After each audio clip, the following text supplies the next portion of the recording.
Podemos ya, sin penas ni dolor, con los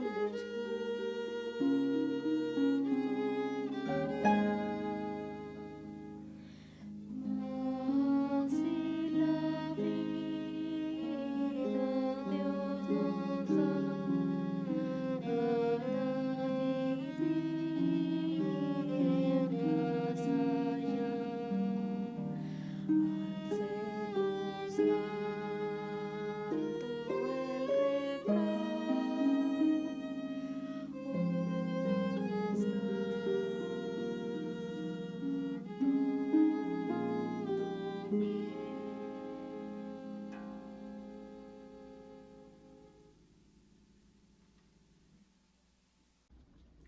Les damos la bienvenida a las hermanas que se unen a esta Conferencia de Mujeres Ciudad de México 2020.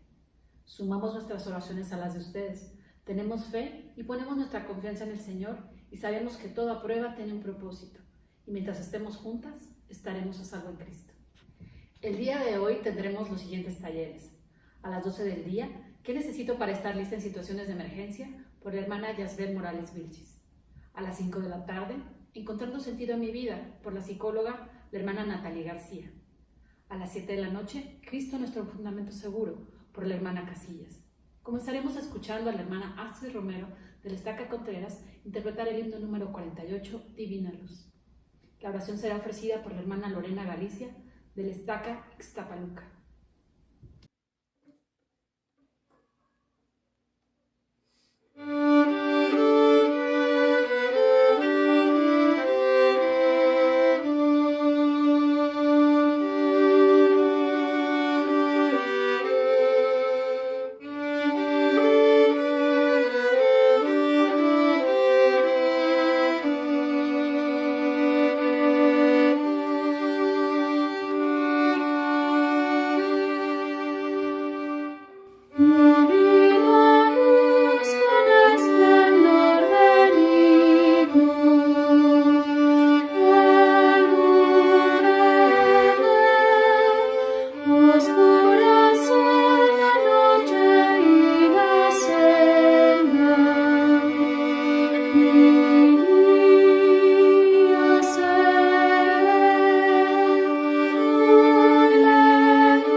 amoroso Padre Celestial, en esta hermosa ocasión te damos muchas gracias por la oportunidad que nos das de estar en esta conferencia para mujeres. Te agradecemos por el amor y la paciencia que tienes para con nosotros. Gracias, Padre, porque nos permites escucharte por medio de nuestros líderes. Queremos pedirte ahora que puedas bendecir a los hermanos que nos van a hablar por medio de la música y de la palabra, para que podamos ser receptores ante la influencia de tu Espíritu y podamos comprender lo que ellos nos van a decir. Permite, Padre, que podamos comprender el valor individual que tenemos, podamos aumentar nuestra fe, ser rectos ante ti y sobre todo, Padre, podamos ministrar la manera como tú lo harías, de una manera sencilla y simple. Padre Celestial, te pedimos que bendigas a cada una de las personas que están sufriendo por algún motivo y que puedas bendecirnos en esta ocasión con un bonito espíritu. Permite, Padre, que podamos ser activos en tu obra, porque para esto hemos sido llamados y preservados para este tiempo. Todo esto, Padre, te lo pedimos no sin antes decirte que te amamos y lo hacemos en el nombre de tu Hijo, nuestro Señor y Salvador Jesucristo. Amén.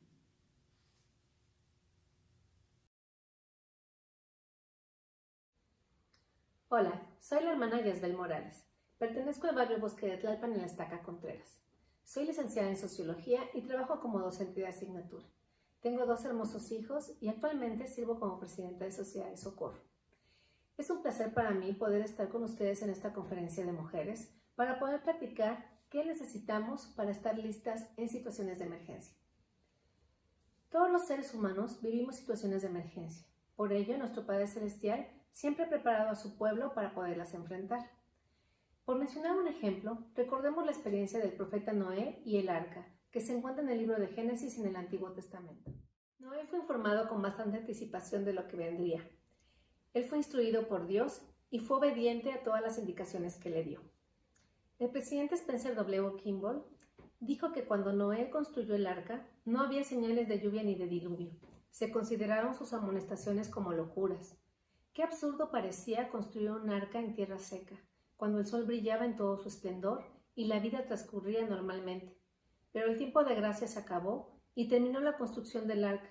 Entonces vino el diluvio, y los rebeldes y desobedientes se ahogaron.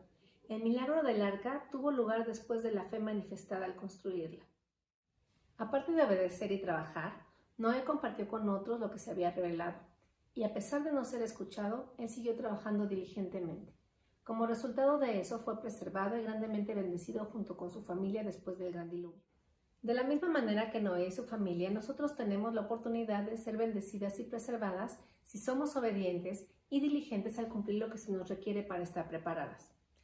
Afortunadamente, como miembros de la Iglesia, contamos con la información necesaria para enfrentar la adversidad. Nuestros líderes nos invitan a tomar la autosuficiencia como un modo de vida. ¿Pero qué es la autosuficiencia? El presidente Thomas S. Monson enseñó que la autosuficiencia es la capacidad y el compromiso de proveer de lo necesario para las necesidades del diario vivir, para uno mismo y para la familia, y esforzarse para hacerlo. La autosuficiencia es un elemento esencial de nuestro bienestar temporal y espiritual. Para ayudarnos a ser autosuficientes, la Iglesia ha preparado un plan de emergencia familiar del cual vamos a hablar hoy. Este plan nos ayuda a estar preparadas en situaciones de emergencia de cualquier índole. Por un momento piensen en una situación de emergencia. Normalmente cuando pensamos en ellas imaginamos situaciones de grandes dimensiones como un terremoto, un huracán, una inundación o desastres naturales en general. ¿Pero alguna vez pasó por su mente vivir una pandemia como la que estamos viviendo? ¿Alguna vez han pensado qué pasaría si inesperadamente surgiera una situación que les impidiera brindar el sustento para toda su familia? Ya sea por una enfermedad, por problemas conyugales o familiares, por un despido, un embargo, un accidente o incluso la muerte. ¿Qué podemos hacer para protegernos y proteger a nuestra familia? ¿Qué debemos hacer para estar preparados en forma temporal y espiritual? El plan de emergencia familiar responde a estas preguntas. Nos prepara para cada una de estas eventualidades y se basa en la escritura que se encuentra en Doctrina y Convenio 109.8 que dice: organizaos, preparar todo lo que fuera necesario y establecer una casa. Sí, una casa de oración, una casa de ayuno, una casa de fe, una casa de instrucción, una casa de gloria, una casa de orden, una casa de Dios. Nuestros líderes nos han aconsejado construir nuestra arca personal. Se nos manda preparar todo lo que fuera necesario Y para esto, en términos generales, el plan de emergencia familiar nos prepara en 4 temas. Primero, el almacén familiar. Segundo, el botiquín. Tercero, la maleta de emergencia. Y por último, el plan familiar de protección civil.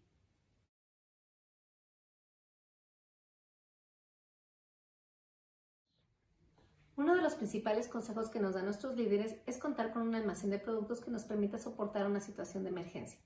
El almacenamiento de estos productos incluye alimentos, agua potable y una reserva de recursos económicos.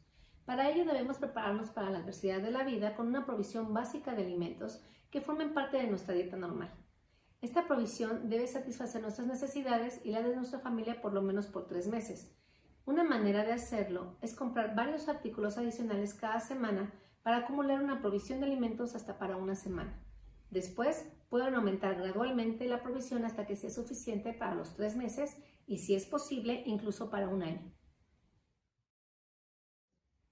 Existen muchos recursos que les pueden ayudar para que puedan lograr juntar las provisiones necesarias para este almacén. Un ejemplo de esto es esta lista de compras que nos ayuda a saber qué producto extra debemos comprar cada semana. Como pueden observar en ella, se marca el producto extra que debemos adquirir cada semana e incluso se marcan semanas de descanso.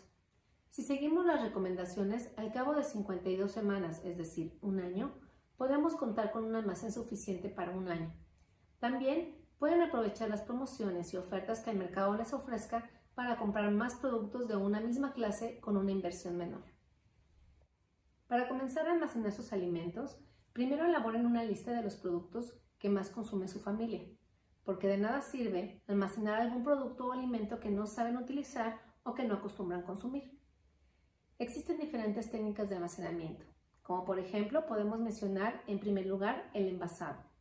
Este es un método para conservar alimentos que consiste en recalentarlos a una temperatura en que los posibles microorganismos presentes sean eliminados. Los frascos de vidrio deben estar estériles y después de colocar el alimento en ellos, se sellan de manera hermética dentro de una olla autoclave. Este método se utiliza principalmente en verduras, carnes, mariscos, productos avícolas, lácteos y productos ya elaborados con estos ingredientes, como lo que nosotros llamamos guisados. Dentro de este método se encuentra el embolsado en aluminio, que consiste en almacenar granos y harinas en bolsas de aluminio selladas con una pastilla que absorbe todo el oxígeno hasta crear un vacío dentro de ellas. Esta técnica permite almacenar alimentos envasados en vidrio por 10 años y en aluminio por más de 30. También se pueden envasar granos en botellas de plástico, pero solo en aquellas que son marcadas como botellas PET, las cuales después de ser lavadas y secadas pueden contener los granos con una pastilla absorbente o con sal. Si el procedimiento se hace correctamente y se sella perfectamente la tapa de la botella con una cinta de aislar, el producto que contiene puede durar hasta 30 años. Otra técnica es la deshidratación, que elimina la humedad de los alimentos para ayudar a su preservación. Se utiliza principalmente para preservar carnes y frutas. Se puede hacer mediante máquinas electrodomésticas como deshidratadores y hornos eléctricos, y también se puede exponer el producto a la deshidratación solar, logrando que el agua se elimine por evaporación. La congelación es otra técnica que detiene el proceso de descomposición de los alimentos al ser colocados en un ambiente de una temperatura de 18 grados bajo cero. Uno de los beneficios de este método es que los productos congelados no requieren conservantes y se pueden congelar casi todo tipo de alimentos, tanto crudos como preparados. Otra técnica destinada a preservar los alimentos de forma que se encuentren disponibles para el consumo durante un mayor tiempo es la salazón. Su efecto es la deshidratación parcial de los alimentos por el uso de grandes cantidades de sal, lo que da como resultado el refuerzo del sabor y la inhibición de algunas bacterias. Este método se utiliza principalmente en carnes y pescados, aunque también se pueden salar frutas y vegetales. Por último, el empacado al vacío es un método que permite de manera eficiente extender la vida útil de productos alimenticios. La técnica evita la oxidación y la proliferación de bacterias, hongos y levaduras, manteniendo sus propiedades. Consiste en crear un vacío alrededor del alimento en una bolsa hermética. Esta técnica solo se puede lograr mediante el uso de una máquina especializada. Sin embargo, existen máquinas de este tipo para uso doméstico. Si combinamos el empacado al vacío con otra técnica de almacenamiento como la salazón o la congelación, podemos extender aún más la vida útil de nuestros alimentos. Ya que tengan identificados los alimentos que necesitan, decidan bajo cuál de estas técnicas los van a almacenar. Y una vez que lo hagan, marquen con fecha y hora cada producto. Esto les ayudará a que puedan ir consumiendo los alimentos más antiguos y colocando en el fondo del almacén los más recientes. A este proceso de selección, en función de la fecha de elaboración, se le llama rotación de alimentos. A pesar de que nos acomodemos o nos guste más una técnica que otra, es recomendable que en nuestro almacén existan productos bajo el mayor número de técnicas posibles, es decir, que tengamos algunos alimentos deshidratados, otros congelados o envasados en frasco o en aluminio, salados e incluso empacados al vacío. Esto es para garantizar que aunque suframos una eventualidad como inundación, desabasto energético, plagas, temblores que puedan afectar la integridad de nuestro almacén, sigamos teniendo reservas disponibles. Como tenemos que almacenar todo el alimento que nos sea posible, no importa si usamos estas técnicas o guardamos el alimento en sus empaques originales. Solo hay que vigilar la caducidad y rotar los alimentos. También es necesario almacenar agua potable en suficiente cantidad para satisfacer las demandas de la familia. Para hacerlo, se puede almacenar agua embotellada. Otra forma de asegurar agua potable en casa es adquiriendo pastillas potabilizadoras, que permiten eliminar las bacterias del agua corriente utilizando una pastilla por cada 20 litros. En caso de que no puedan acceder al agua embotellada o a las pastillas potabilizadoras, pueden optar por hacerlo ustedes mismas. Existen muchas técnicas para hacerlo y están disponibles en internet y en la página de la iglesia mediante el siguiente enlace. Además de los alimentos, el almacén familiar de 3 meses debe contar con productos de todo uso, productos de limpieza, productos de higiene personal, productos sanitarios y cualquier producto que ustedes consideren necesario almacenar. Algunas hermanas se preguntan qué cantidad de alimentos es recomendable guardar o almacenar por persona al día. La cantidad varía dependiendo de las características de cada integrante de la familia. Por ello no podemos establecer un mínimo como estándar. Cada una de nosotras debemos analizar nuestras necesidades y capacidades económicas. Por ejemplo, si cuento con un bebé en casa, debo de establecer qué cantidad de leche toma al día. También debo calcular el alimento que necesito si tengo un joven adolescente que por su etapa de crecimiento consume mucho más que cualquier otro miembro. Puede ser que se pregunten cómo almacenar en espacios reducidos. Si contamos con poco espacio en nuestro hogar, no se preocupen. Una hermana me enseñó que esto no es ningún problema.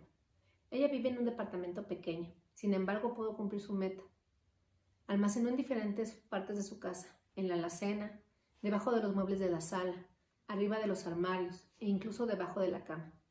Tal como ella lo hizo, si ustedes utilizan su ingenio, descubrirán en sus hogares lugares donde almacenar. Lo importante es tener el deseo de cumplir con lo que Dios nos ha mandado, y Él nos facilitará los medios y nos indicarán cómo y dónde lo debemos de hacer. El almacén también contempla una reserva de recursos económicos. Establezcan una reserva de recursos, utilícenla solo para emergencias. Si ahorran con regularidad un poco de dinero, les sorprenderá todo el dinero que podrán acumular con el tiempo. Enseñan a los integrantes de su familia el principio de la administración económica. También ayúdenles a elaborar un presupuesto y junto con ellos fijen metas económicas. Permitan que se esfuercen por obtener las cosas y valoren el trabajo. Insistan en que se esfuercen por adquirir conocimiento y preparación académica.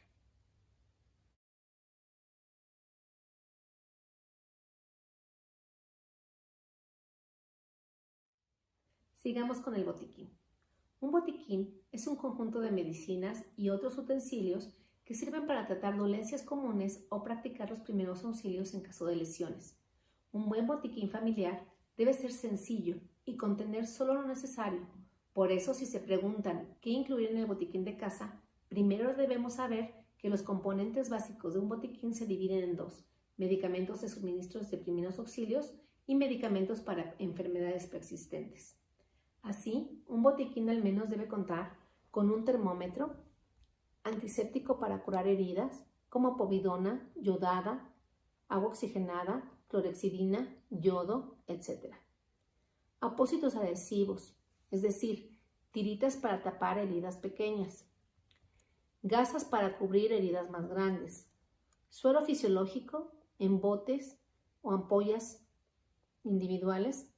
Esto es para la limpieza de nariz y los ojos. Un medicamento analgésico antipirético, es decir, que sirva para tratar la fiebre y el dolor.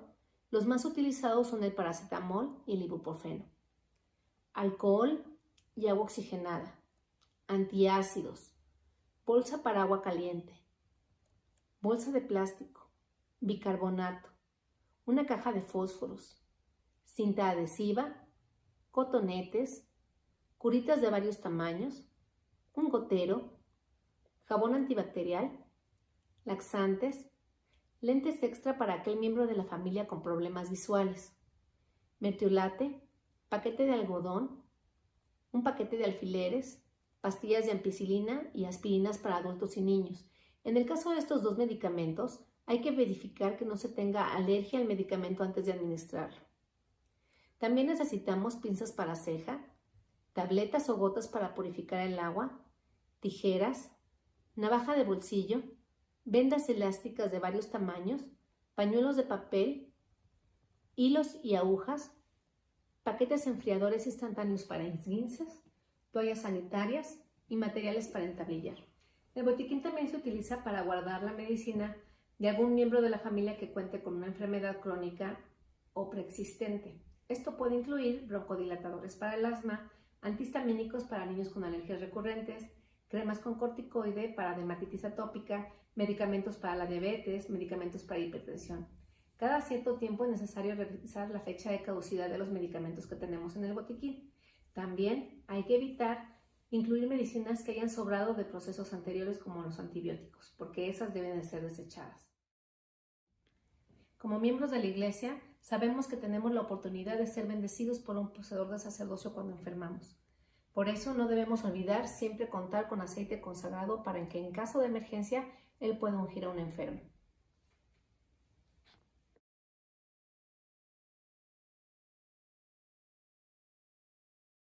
Si se preguntan dónde debemos de guardar el botiquín en nuestra casa, el botiquín siempre debe de estar dentro de una caja que sea fácil de transportar.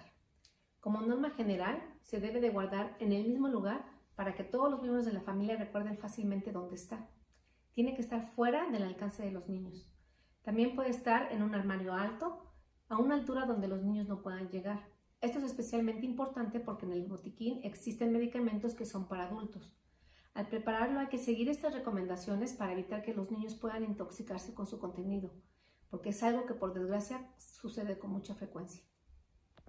También podemos considerar hacer un botiquín de viaje para los momentos en que estemos de vacaciones o tengamos periodos largos fuera de casa. Este mismo botiquín lo podemos tener en el coche cuando salgamos a algún lugar. Es recomendable que este botiquín sea fácil de transportar y que en personas con alguna enfermedad crónica no se debe de olvidar su medicación habitual, en función de las circunstancias del viaje y de la disponibilidad de atención médica que tengamos en el lugar en el que vayamos. Hay que valorar si añadimos otros productos como un protector solar, como repelente de insectos y algún producto para aliviar las picaduras, alguna solución de rehidratación.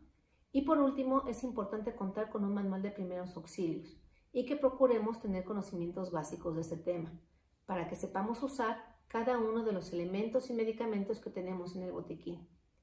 Los conocimientos de primeros auxilios serán de gran ayuda para nuestra familia en caso de emergencia, porque muchas veces no tendremos la oportunidad de contar con apoyo especializado.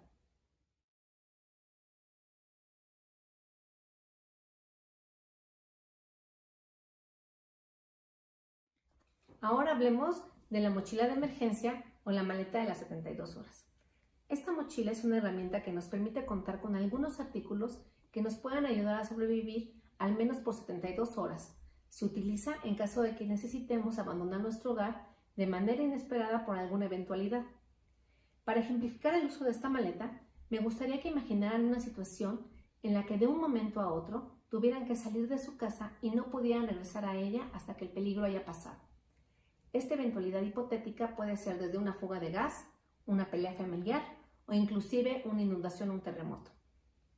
¿Qué tan oportuno sería para ustedes que contaran con una mochila que estuviera en la puerta de su hogar, que pudieran tomar deprisa, que fuera fácil de cargar y, lo más importante, que contenga cualquier cosa que pudiéramos necesitar durante la eventualidad.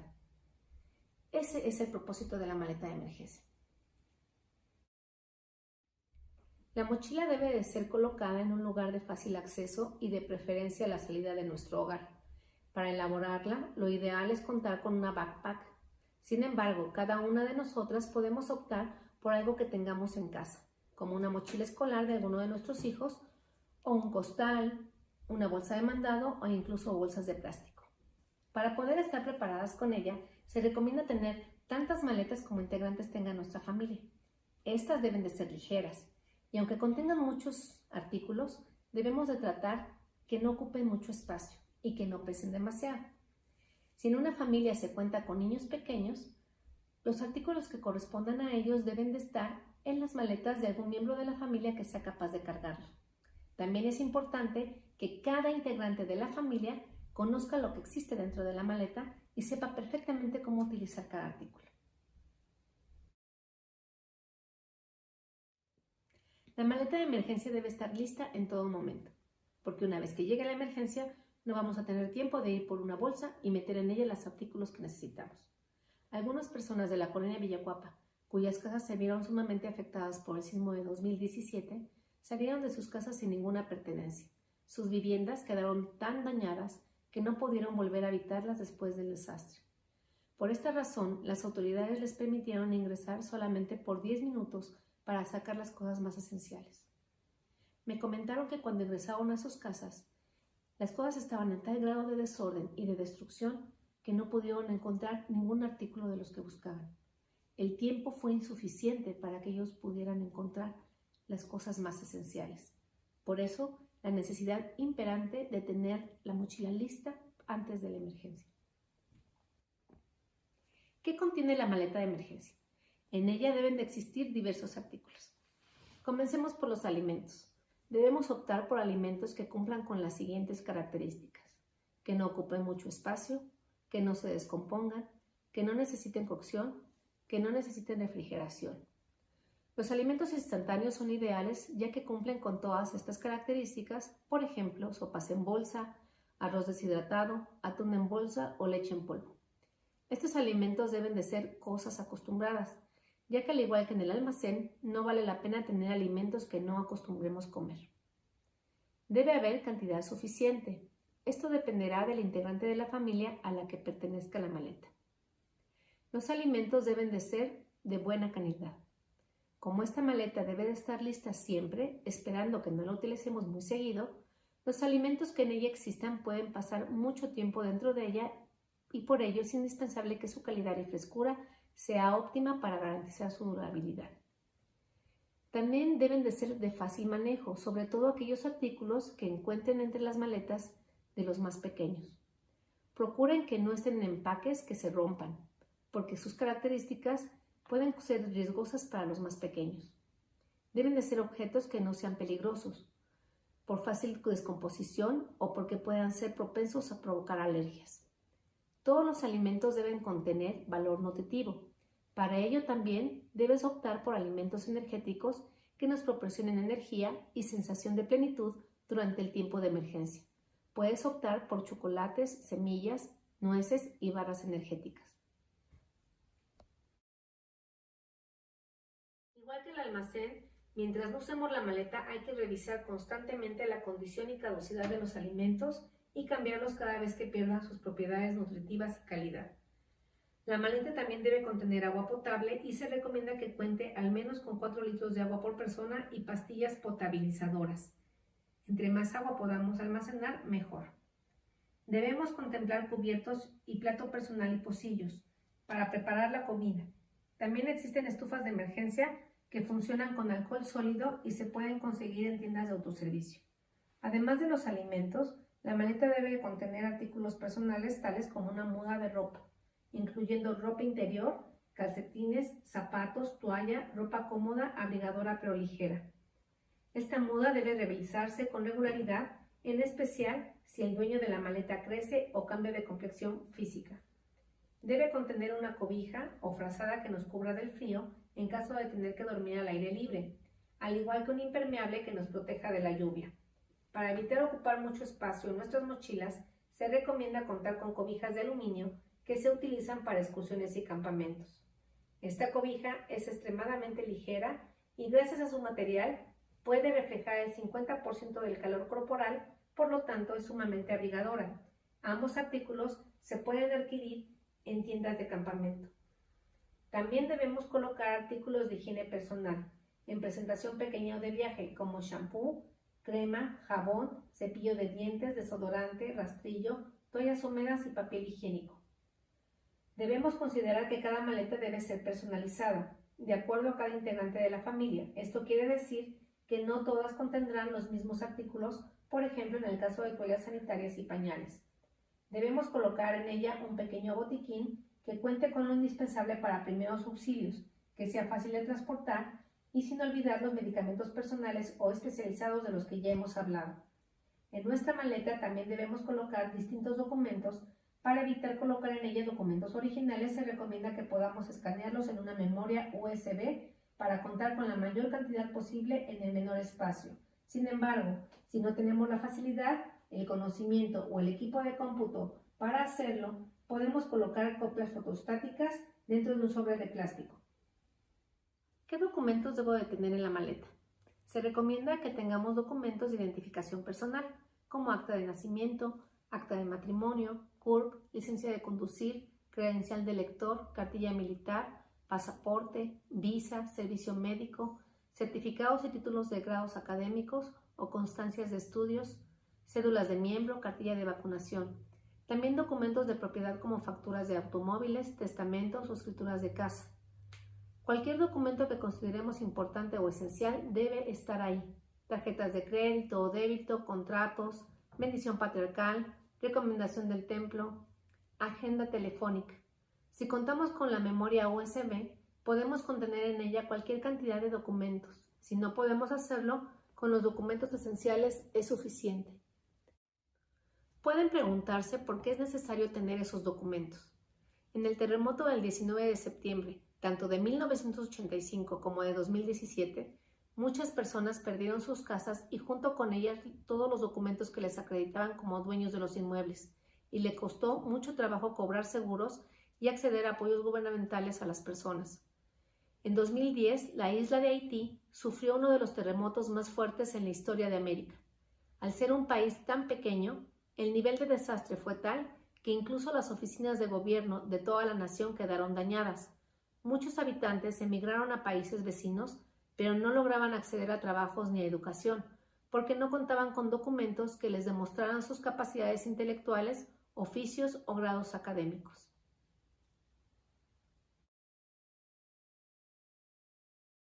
¿Qué artículos adicionales debe contener mi maleta?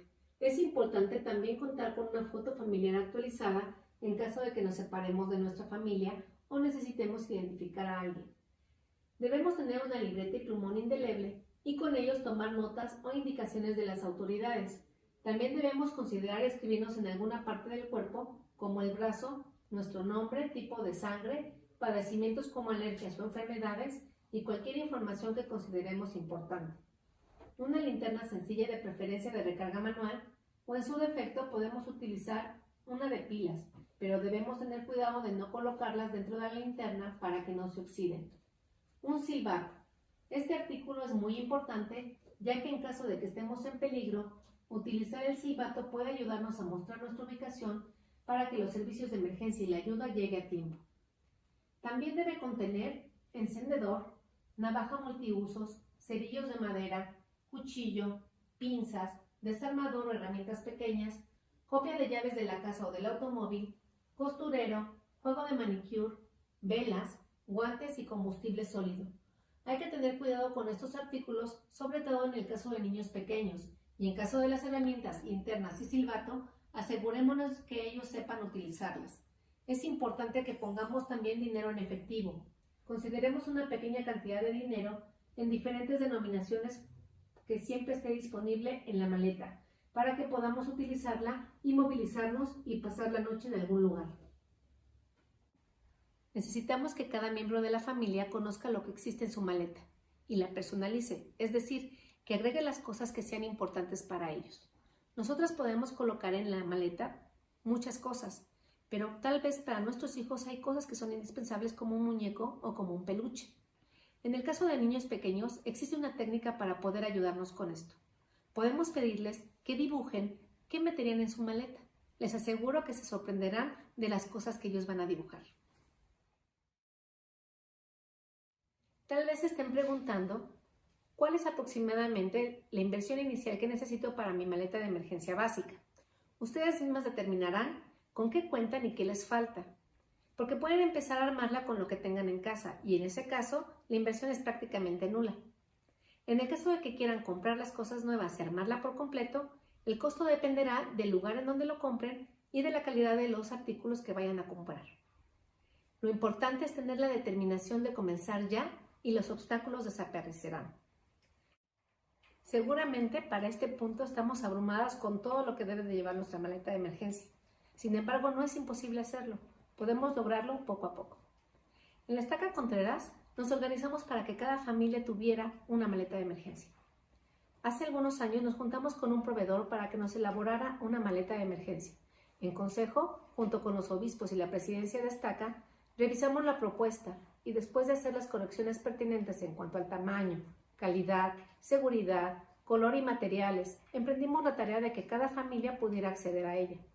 Mediante las papeletas de donaciones, las familias de los barrios adquirieron la cantidad necesaria de maletas para los integrantes de su familia. Después de esto, se organizaron capacitaciones en la Sociedad de Socorro para que las hermanas conocieran lo que necesitaban colocar en ellas. El proceso fue largo, cansado y requirió mucho trabajo y esfuerzo de muchas personas. Sin embargo, logramos el propósito. Por último, hablemos del Plan Familiar de Protección Civil. Este plan es una medida preventiva que requiere la participación de todos los miembros de la familia, incluso niños y ancianos. Se trata de que todos los integrantes de la familia sepan qué hacer durante y después de un desastre.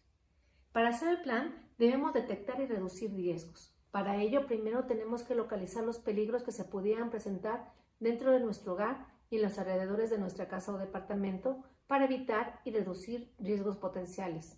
Por ejemplo, revisen el estado de la construcción de su casa, el mantenimiento de las instalaciones de agua, luz, gas y mobiliario como libreros, repisas, etc. Atornilla los libreros que se pudieran llegar a caer y cerciórate de que tu casa ofrezca la máxima seguridad. Revisa los peligros que puedan presentarse alrededor de tu casa, como casas cercanas a transformadores de energía, casas en laderas, cercanas a ríos, cables cercanos a fábricas o productos inflamables. El tipo de vivienda y el lugar donde está construida influyen en el nivel de riesgo.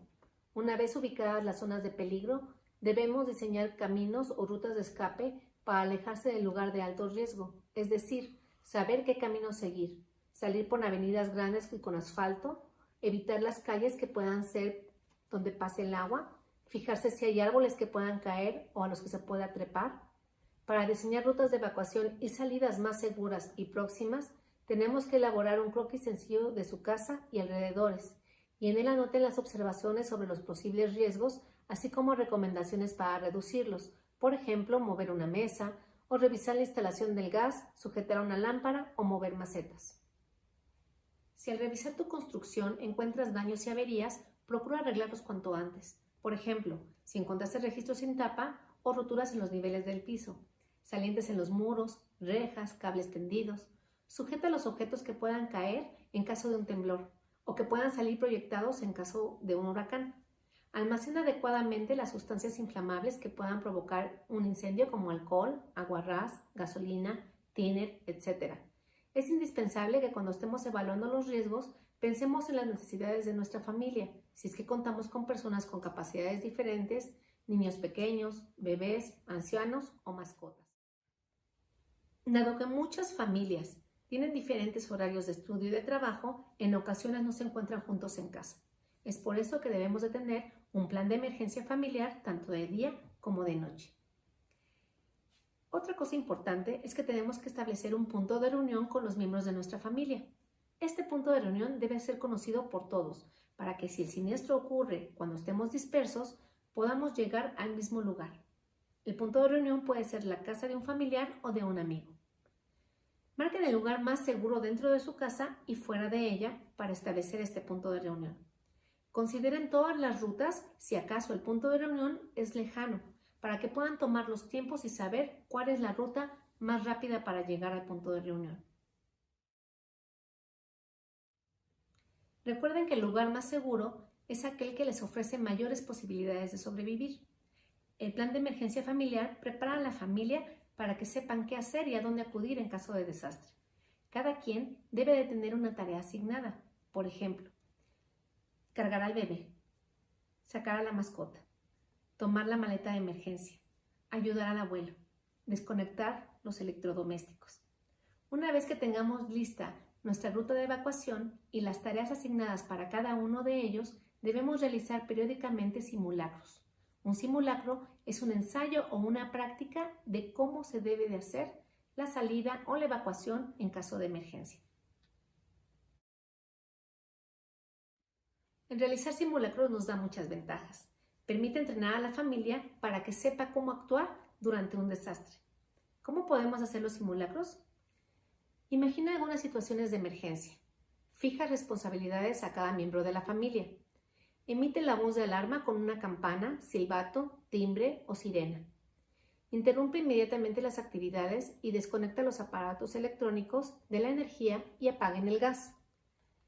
Recorre las rutas de evacuación. Camina con paso rápido pero con calma y orden. Evite correr cuando no es necesario. Mantenga la calma y ayude a otros a conservarla.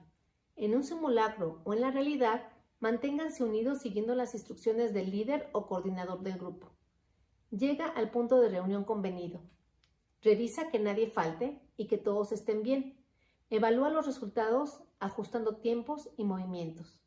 Después, como familia, deberán analizar los puntos correctos e incorrectos y corregirlos hasta quedar convencidos de lo que se tiene que hacer. La participación y opinión de los niños, niñas, personas con capacidades diferentes y adultos mayores es muy importante. Realizar los simulacros nos aporta muchas ventajas. Nos permite corregir aquello que no funciona. Se nos recomienda hacer un simulacro cada 4 meses y en su caso mejorarlo para verificar que no hay errores. Con todos los resultados, las experiencias de los simulacros y las opiniones de los participantes, podremos tomar la mejor decisión. Prepárense para tomar las decisiones más adecuadas a fin de afrontar desastres según las posibles circunstancias y pregúntense a qué peligro están expuestas. Recuerden que una de las decisiones que muchas veces se tiene que tomar es la de quedarse en casa o salir de ella. No hay una respuesta común para todas las situaciones y depende de cada una de nosotras el estar preparadas porque el conocimiento es lo que nos ayuda a soportar la adversidad.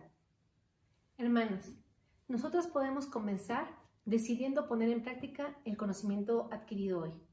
Podemos empezar por algún aspecto del almacén o del botiquín o de la maleta de emergencia o del plan de emergencia familiar. Podemos decidir comprar un aceite para nuestro almacén o elaborar la lista de los productos que nos faltan. Podemos comprar una gasa o acomodar los medicamentos que ya tenemos. Podemos también tomar una bolsa de plástico y empezar a meter artículos esenciales que necesitemos. Lo importante es que poco a poco podamos aumentar el proceso, comprando una maleta más resistente o aumentando nuestro almacén. Lo importante es decidir y tener la determinación hoy. Para lograrlo y para terminar, me gustaría darles unas recomendaciones generales. Sean prudentes con el uso de sus recursos. Destinen un porcentaje de su ingreso familiar para cubrir con cada uno de los puntos mencionados y procuren no afectar su estabilidad económica. No se presionen por querer cubrir todos los rubros de manera inmediata.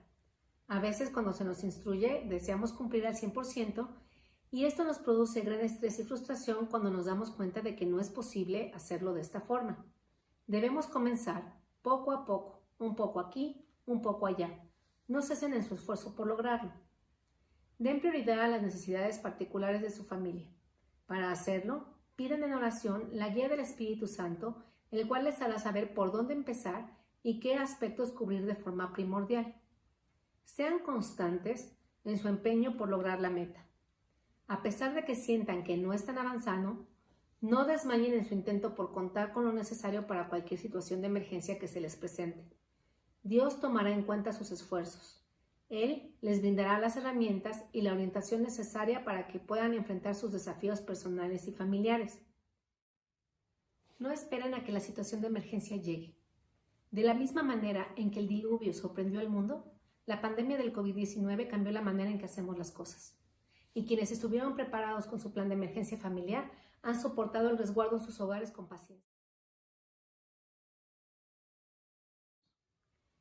El elder W. Dunlap enseñó: cuando empiecen las lluvias será demasiado tarde para construir el arca.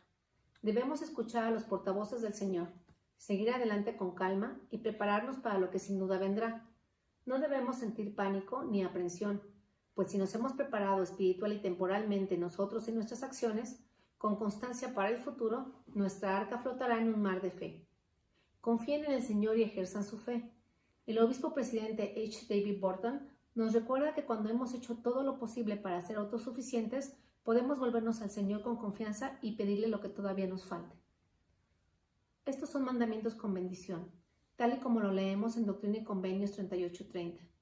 Os digo estas cosas a causa de vuestras oraciones. Por lo tanto, atesorar sabiduría en vuestro seno, no sea que la maldad de los hombres os revele estas cosas por medio de su iniquidad, de una manera que retumbará en vuestros oídos con una voz más fuerte que la sacudirá la tierra. Mas si estáis preparados, no temeréis. Tal vez se preguntan cuáles son los 3 elementos fundamentales para estar listas en situaciones de emergencia. Estoy convencida que el conocimiento, la preparación y la fe son indispensables. Primero, el conocimiento. Debemos saber qué hacer y hacia dónde acudir. Segundo, la preparación. Si tenemos el almacén, el botiquín, la maleta de emergencia y el plan familiar de protección civil, estaremos preparadas para la adversidad. Por último, la fe. Debemos de tener la certeza de que Dios nos escucha, que cumple las promesas cuando nosotros obedecemos y que siempre está pendiente de nuestras necesidades. No olviden la Escritura que nos recuerda el compromiso que Dios hace con nosotros si somos fieles. Yo, el Señor, estoy obligado cuando hacéis lo que os digo, mas cuando no hacéis lo que os digo, ninguna promesa tenéis. Doctrina y Convenios 82:10. Sé sin ninguna duda que cuando nos esforzamos por cumplir lo que Él nos manda, Él nos preparará el camino para lograrlo. Sé que conoce nuestras vidas, conoce nuestras necesidades, nuestras penas y aflicciones, pero también conoce nuestras fortalezas y capacidades. Él nos da mandamientos que podemos lograr. Y si nosotros nos esforzamos, Él nos ayudará a proteger a nuestra familia. Espero que esta información haya sido de utilidad.